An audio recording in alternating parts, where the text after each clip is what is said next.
Alors, on va voir ensemble la prise en main du Motopex. Vous avez donc 4 boutons. Ici, vous avez le plus important qui est le bouton marche-arrêt, le P, plus et moins. Le P qui va vous permettre en fait de revenir par exemple au menu principal et de paramétrer vos différents programmes. Et plus et moins qui vont vous permettre de naviguer entre. Donc on va allumer le moteur en appuyant une seule fois. Ici. Voilà. Là j'arrive en fait sur mon programme principal, un des programmes libres. Il y a 9 programmes libres, 10, M0 à M9. En appuyant sur plus et moins, je vais pouvoir naviguer en fait sur mes différents programmes. Une fois que j'ai dépassé en fait mon programme M9, j'arrive sur les programmes préenregistrés. Donc j'ai un certain nombre de programmes qui sont préenregistrés. Je peux consulter l'ensemble de mes programmes préenregistrés en appuyant longuement sur P. Comme ceci. Et là j'arrive donc sur mes différents programmes. Donc imaginons, choisissons par exemple la séquence ProTaper. Voilà. J'appuie sur P pour valider. Là, j'ai mes différentes limes qui composent ma séquence. Alors, imaginons, on va choisir la S1SX. J'appuie une fois sur le bouton rond bleu. Et donc j'ai validé en fait le fait de travailler sur ce programme. Il faut savoir qu'à tout moment, vous pouvez paramétrer même un programme préenregistré. Donc il vous suffit d'appuyer sur P et vous arrivez en fait sur les différents paramètres à programmer. Une fois que c'est validé, par exemple vous voulez sortir en fait de tous les paramètres, vous appuyez de nouveau une fois sur le bouton bleu et vous revenez sur l'écran principal de votre programme. Donc là je suis bien en ProTaper avec la lime S1 et SX, avec une vitesse de 250, 3 de torque, CCW pour counterclockwise, ce qui veut dire sens anti-horaire, et là la batterie. Donc je veux changer Operation Mode, on va avoir, donc on appuie d'abord une fois sur P, puis après on va avoir les différents modes. Alors, en l'occurrence, pour ProTaper, je ne vais avoir de disponible que CW et CCW. Clockwise pour CW, donc le sens horaire, et counterclockwise, sens anti-horaire. Je valide, j'appuie sur P. J'arrive sur ma vitesse. Je peux monter jusqu'à 1200. Et je commence à 100. Donc imaginons 300. Ici j'arrive Flashbar Position. Donc je vais venir sélectionner en fait ma longueur de travail. À quelle en fait distance je veux me positionner de mon apex. Par exemple, je vais me positionner ici. J'appuie sur P pour valider. J'arrive sur Apical Slowdown. Donc, est-ce que lorsque j'arrive progressivement en fait à mon apex, est-ce que je veux que mon moteur ralentisse en fait la vitesse? Là, par exemple, j'ai pas été assez rapide pour vous montrer l'option. Donc, en fait, il m'a renvoyé au menu principal. Donc, je rappuie sur P. Je valide, voilà. Donc j'appuie sur P, Apical Slowdown, on ou off, donc on, et je retourne en fait à mes paramètres précédents. Donc ça c'est quelques paramètres, il y en a d'autres, c'est quelques paramètres, mais ce sont les seuls que je peux modifier pour ce programme-là. Si je veux au contraire faire mon programme libre, j'ai beaucoup plus d'options possibles. Alors par exemple le M0, donc le programme libre 0. J'appuie sur P. Operation Mode, je vais avoir un certain nombre de paramètres possibles. Alors, on l'a vu, CW, CCW, sens horaire, sens anti-horaire, SGP, ATR, EAL, etc.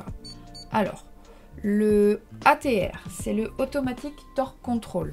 C'est un mode en fait qui vous permet, lorsque le torque est trop élevé, la lime va automatiquement en fait se mettre en réciprocité pour se dégager, et lorsque le torque revient à une valeur normale, il se remet en rotation continue comme c'était prévu. Ensuite, EAL, c'est uniquement le localisateur d'apex, donc vous allez simplement sélectionner ce mode là et vous allez venir positionner voilà, la distance à laquelle vous souhaitez, la distance, votre longueur de travail. Et ensuite, vous appuyez sur le bouton principal Et là, vous voyez, l'écran a complètement changé. Vous n'avez plus la vitesse, etc. puisque nous sommes uniquement un localisateur d'Apex. Et donc, vous avez uniquement la position, en fait, votre longueur de travail et puis le mode. C'est pratique d'avoir dans un des 10 programmes préenregistrés, de choisir un programme et de dire, bon, bah voilà, mon programme 0, 9 ou 5, c'est un programme juste localisateur d'Apex. Comme ça, vous l'avez, il est sélectionné, enfin, vous n'avez plus qu'à le sélectionner. Je retourne, pardon, hop. Je retourne dans mes modes, voilà, M0, j'appuie sur P, donc je vais rechanger.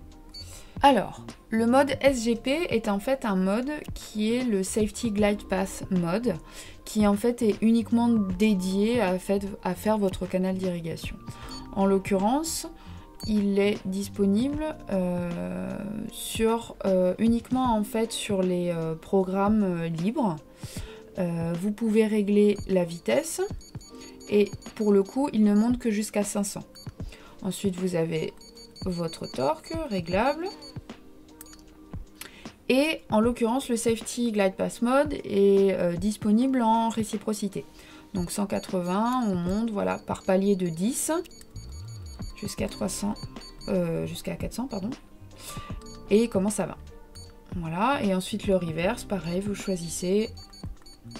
Voilà, vous montez.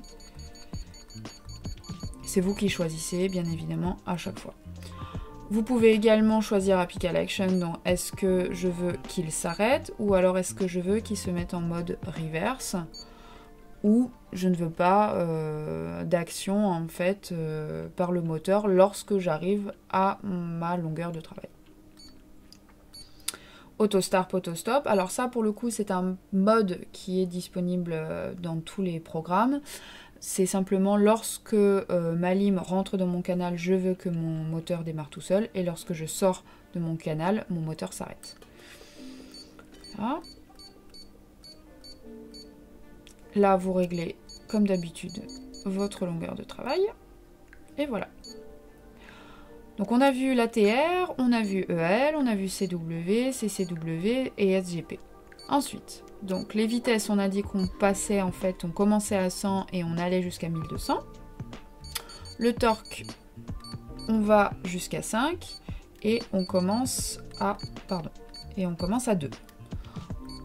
Ensuite, au niveau des angles, on commence à 20 et on monte jusqu'à 400 et à chaque fois ce sont des paliers de 10. Apical Action, on l'a vu, c'est lorsque j'arrive en fait à ma longueur de travail. Je veux que mon moteur s'arrête, se mette en mode reverse ou je le désactive. Auto Start on-off, Auto Stop on-off, Flash Bar Position donc pour ma longueur de travail. Et voilà. Et une fois que c'est bon, j'ai juste à le mettre en route. Ensuite, vous voyez là en fait mes différents programmes qui sont enregistrés. Là par exemple je mets en route. Oui. Donc là en l'occurrence ça affiche le torque. Hein. Ici on a un torque à 4. Lorsque vous voulez changer les paramètres de votre moteur, il va d'abord falloir l'éteindre. Alors pour l'éteindre, on appuie sur P et en même temps on appuie sur le bouton principal. Il est important de maintenir les deux en même temps. Si vous n'appuyez pas les deux en même temps, il ne s'éteindra pas. Pour accéder en fait aux paramètres autres qui ne concernent pas les programmations en fait des limes, vous allez devoir d'abord appuyer sur P, puis l'allumer. Et là, vous arrivez en fait dans les paramètres propres au moteur. Donc on peut régler en fait la mise en veille de votre moteur. Vous pouvez monter jusqu'à 30 minutes avant qu'il ne s'arrête en fait. Voilà. On commence en fait à 3 et on va jusqu'à 30. Ensuite, l'écran, est-ce que je veux que l'écran se mette en stand-by au bout de 10, 15, etc. secondes d'inactivité? Donc on peut monter jusqu'à 30 de la même façon et on commence à 3 et on s'arrête à 30. En l'occurrence, moi je vais mettre à 20. On peut également se mettre en gauche ou droite. Voilà, donc ça va simplement changer le sens de l'écran. Pardon, hop. assez de volume. On y revient. Hop, dominant and right. Ok. Ensuite, calibration. Donc là, on va pas le faire parce que ça prend un petit peu de temps. Vous allez simplement en fait mettre on ou off. Vous allez valider et en fait, il va le contre-angle en fait le moteur va se recalibrer par rapport au contre-angle. Et là, beeper volume. Vous allez pouvoir régler. Vous avez de 0 à 3.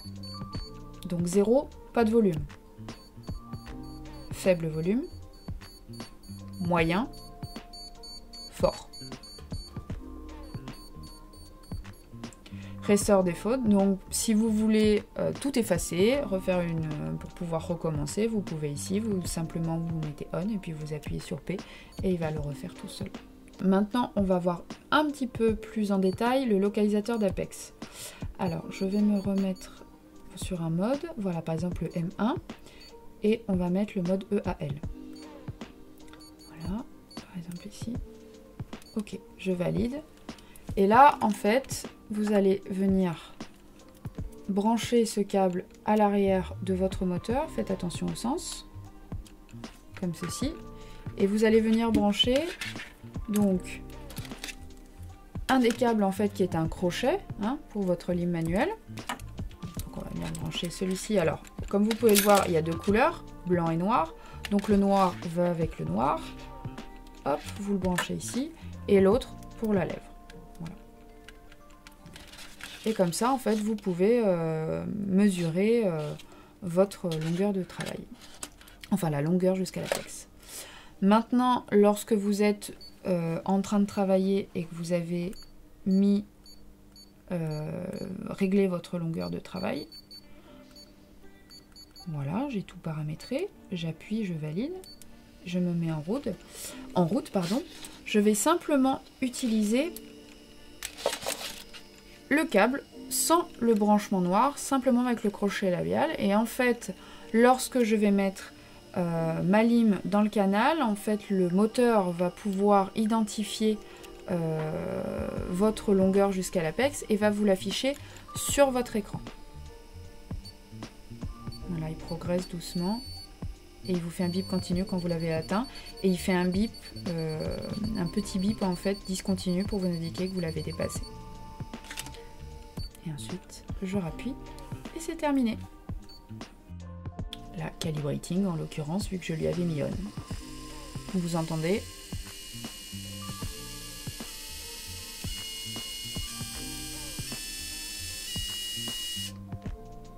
Voilà. Et là, on revient en fait à l'écran principal.